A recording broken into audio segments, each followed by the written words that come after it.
नमस्कार। प्रभाव साक्षी news network के खास कार्यक्रम जनगण मन में आप सभी का स्वागत है। भारत में टेलीकॉम कंपनियों द्वारा ग्राहकों के साथ किया जा रहा एक सूक्ष्म लेकिन गंभीर छल लंबे समय से अनदेखा किया जा रहा है। रिचार्ज कूपन को 1 महीने की वैधता बताकर बेचा जाता है, जबकि वास्तव में उसकी अवधि केवल 28 दिनों की होती है।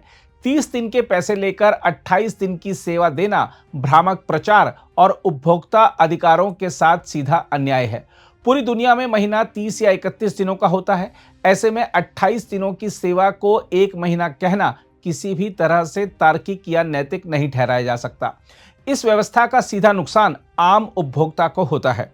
जहां 1 साल में 12 महीने होते हैं, वहीं 28 दिनों की वैधता के चलते ग्राहक को 12 की जगह 13 बार रिचार्ज कराना पड़ता है। यानी बिना किसी अतिरिक्त सेवा के टेलीकॉम कंपनियां ग्राहकों से 1 महीने का अतिरिक्त पैसा वसूल लेती हैं। यह एक तरह का छुपा हुआ शुल्क है, जिसे चतुर मार्केटिंग के जरिए सामान्य बना दिया गया है। दूरसंचार नियामक प्राधिकरण यानी ट्राई ने भी समय समय पर यह निर्देश दिए हैं कि कम से कम कुछ रिचार्ज प्लान 30 दिनों की वैधता के साथ उपलब्ध कराए जाएं, लेकिन जमीनी हकीकत यह है कि ये निर्देश केवल कागजों तक सीमित रह गए हैं। सवाल यह है कि जब नियामक संस्था मौजूद है तो उपभोक्ताओं के हितों की प्रभावी रक्षा क्यों नहीं हो पा रही है। इसी तरह सोशल मीडिया का लगभग बेलगाम हो चुका स्वरूप भी एक और गंभीर और संवेदनशील मुद्दा है।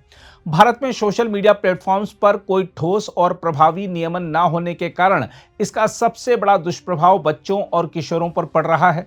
आज स्थिति यह है कि 10 साल से कम उम्र के बच्चे भी सोशल मीडिया पर सक्रिय हैं, फर्जी उम्र बताकर अकाउंट बना रहे हैं और ऐसी सामग्री के संपर्क में आ रहे हैं जो उनकी मानसिक सेहत, गोपनीयता और यहां तक कि शारीरिक सुरक्षा के लिए भी खतरा बन सकती है।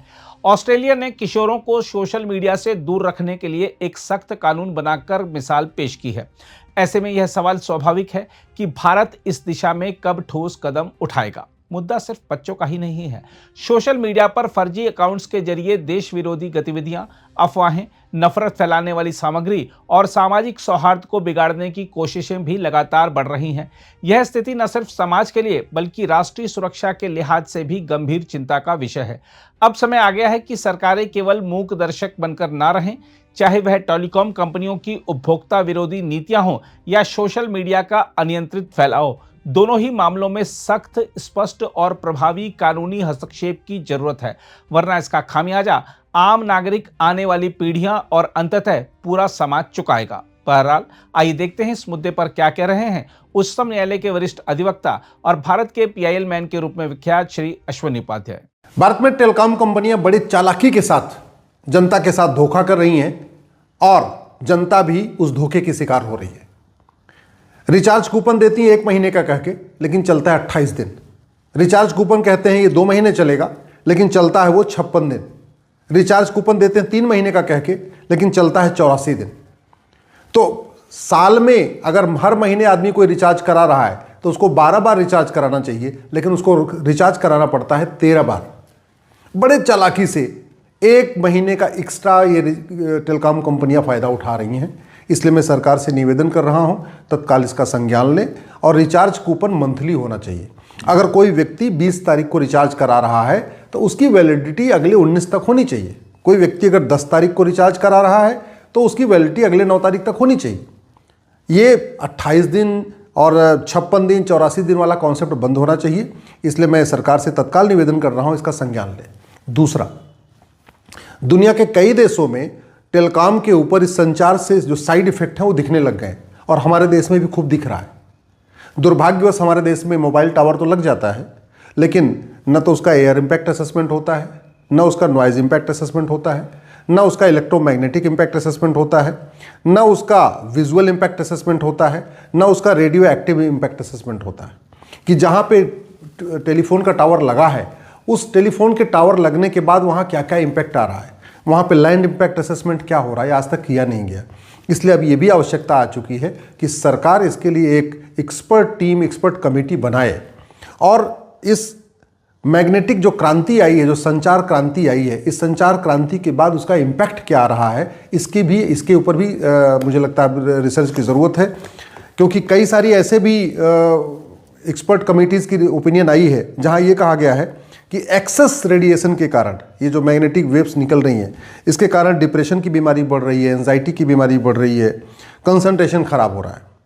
कुछ एक और भी स्टडीज़ आई हैं जो कह रही हैं कि एक्सेस मोबाइल यूज़ के कारण, एक्सेस जो है आपका जब वॉच टाइम बढ़ रहा है उसकी वजह से आपका मेमोरी लॉस भी हो रहा है, अनिद्रा की बीमारी हो रही है, डिप्रेशन भी बढ़ रहा है, एग्रेशन बिहेवियर भी बढ़ रहा है। कुछ तो ऐसे भी रिसर्च आ रही हैं जिसमें कह रहा है हार्ट अटैक और हार्ट स्ट्रोक का भी खतरा बढ़ रहा है, हाइपरटेंशन बढ़ रहा है, वर्टिगो अटैक आ रहा है।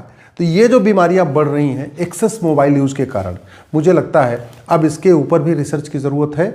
और ऑस्ट्रेलिया ने कानून बनाया, एक और भी देश ने कानून बना दिया कि अब 16 साल तक कोई भी वहाँ का जो बच्चा है वो सोशल मीडिया का यूज़ नहीं कर पाएगा। इसकी ज़रूरत अब भारत में भी आ पड़ी है। मुझे लगता है अब समय आ चुका है इसके ऊपर व्यापक चर्चा हो कि 16 साल तक का बच्चा, यानी जो 10वीं तक बच्चा है, जो 10वीं में पढ़ाई कर रहा है, कम से कम 10वीं तक यानी 16 साल तक उसके सोशल मीडिया अकाउंट पे बैन किया जाए। ऑस्ट्रेलिया ने तो बहुत पेनल्टी लगाई है। आज की डेट में ऑस्ट्रेलिया में जो कानून आ गया है उसके बाद 16 साल तक का बच्चा ना तो यूट्यूब अपना एक्सेस कर सकता है, ना फेसबुक एक्सेस कर सकता है, ना वो इंस्टाग्राम एक्सेस कर सकता है, ना ट्विटर एक्सेस कर सकता है, कुछ भी सोशल मीडिया में एक्सेस नहीं कर सकता। यानी अगर कुछ भी एक्सेस करना है तो माता पिता के ऊपर डिपेंड है, फिर माता पिता की मर्जी है उसको कितना एक्सेस देते हैं कितना नहीं देते हैं, लेकिन वो अपना अकाउंट क्रिएट नहीं कर सकता। और यहाँ भारत में कोई हमने कानून बनाया नहीं है, तो 12 साल में भी अपने लोग यूट्यूब चैनल बना ले रहे हैं, 13 साल में भी अपना इंस्टाग्राम अकाउंट खोल ले रहे हैं, 14 साल में भी अपना ट्विटर के अकाउंट खोल ले रहे हैं, 15 साल में भी अपना दुनिया भर के अकाउंट खोलते जा रहे हैं। और ये जो सोशल मीडिया में नग्नता बढ़ी है उस नग्नता का एक रिवर्स इम्पैक्ट आ रहा है। इसलिए पहला तो जो आवश्यकता ये है कि ये जो कूपन के नाम पे जो धंधा चल रहा है, गोरख धंधा चल रहा है, 1 महीने का कह के 28 दिन, 2 महीने का कह के 56 दिन, 3 महीने का कह के जो 84 दिन चल रहा है, इसको तत्काल रोका जाए। 1 महीने का मतलब 1 महीने होता है 30 दिन या 31 दिन। स्वाभाविक सी बात है, जो जिस दिन अपना रिचार्ज कराए अगले महीने तक वो चलना चाहिए। अगर कोई 25 तारीख को रिचार्ज करा रहा है तो वो अगले महीने के 24 तारीख तक उसका रिचार्ज रहना चाहिए। कोई अगर 3 तारीख को अगर रिचार्ज करा रहा है अगले महीने के 2 तारीख तक उसका रिचार्ज चलना चाहिए। पहला तो सरकार इसको करे। दूसरा, इसके ऊपर व्यापक चर्चा करें, एक्सपर्ट टीम बनाए, एक्सपर्ट कमेटीज़ बनाए और व्यापक चर्चा करने के बाद कानून सरकार बनाए।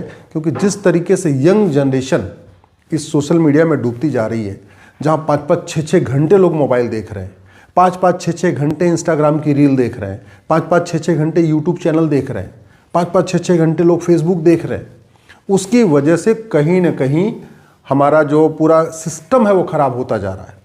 हमारी सामाजिक समरसता भी टूट रही है, बहुत सारे क्राइम भी बढ़ रहे हैं। पैसा कमाने के चक्कर में लोग उल्टी सीधे चीज़ें उस पर डाल रहे हैं, जो उल्टी सीधे चीज़ें डाल रहे हैं उसको बच्चे देख रहे हैं। स्वाभाविक सी बात है, बच्चे भी उल्टे सीधे काम कर रहे हैं।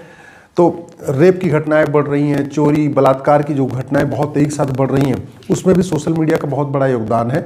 ये सोशल मीडिया का निगेटिव इम्पैक्ट है। पॉजिटिव इम्पैक्ट जो है हम सब देख रहे हैं, पॉजिटिव इम्पैक्ट बहुत अच्छा है, लेकिन निगेटिव इम्पैक्ट के ऊपर भी अब चर्चा करना पड़ेगा।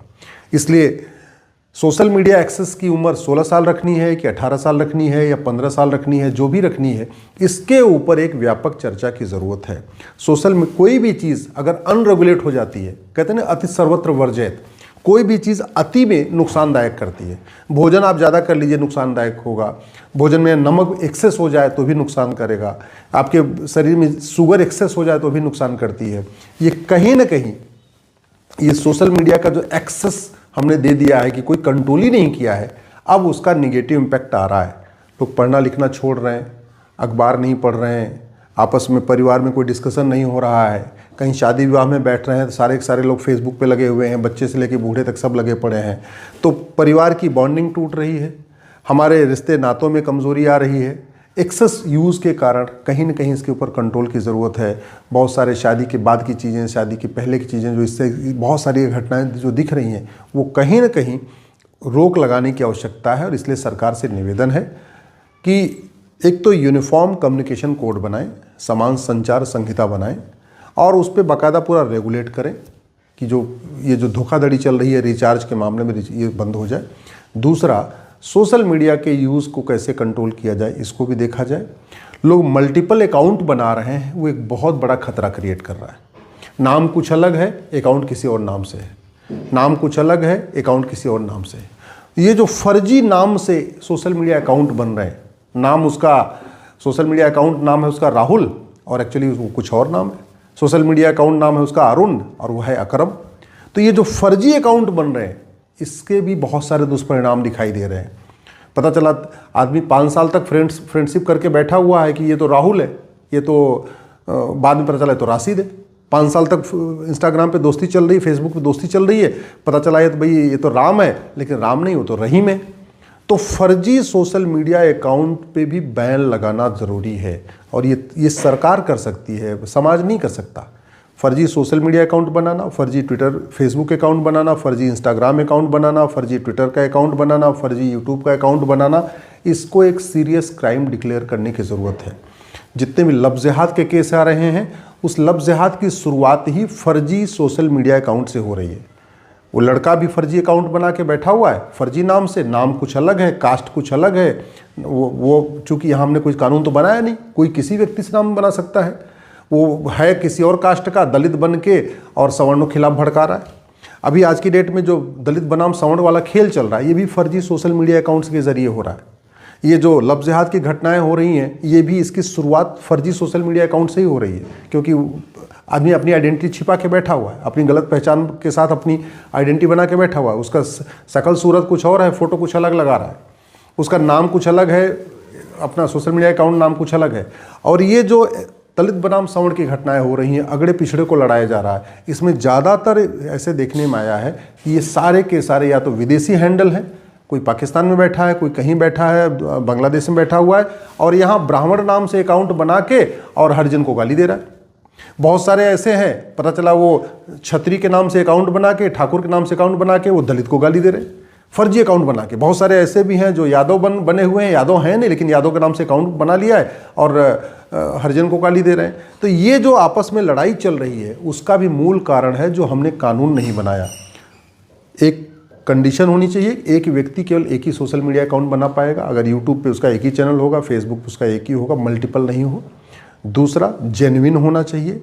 तीसरा, फर्जी नाम से कोई अकाउंट न बन पाए, इसको देखना ज़रूरी है। चौथा, सोशल मीडिया का एक्सेस मुझे लगता है अब 16 साल तक बैन करना चाहिए। और पांचवा, ये जो रिचार्ज वाला घोटाला चल रहा है, इस रिचार्ज वाले घोटाले पे सरकार को तत्काल संज्ञान लेना चाहिए। अगर आप भी लेना चाहते हैं देश दुनिया की तमाम जानकारी तो आज ही सब्सक्राइब करें हमारे चैनल को। साथ ही नीचे दिए बेल आइकन को जरूर दबाएं ताकि हर अपडेट आप तक पहुंच सके।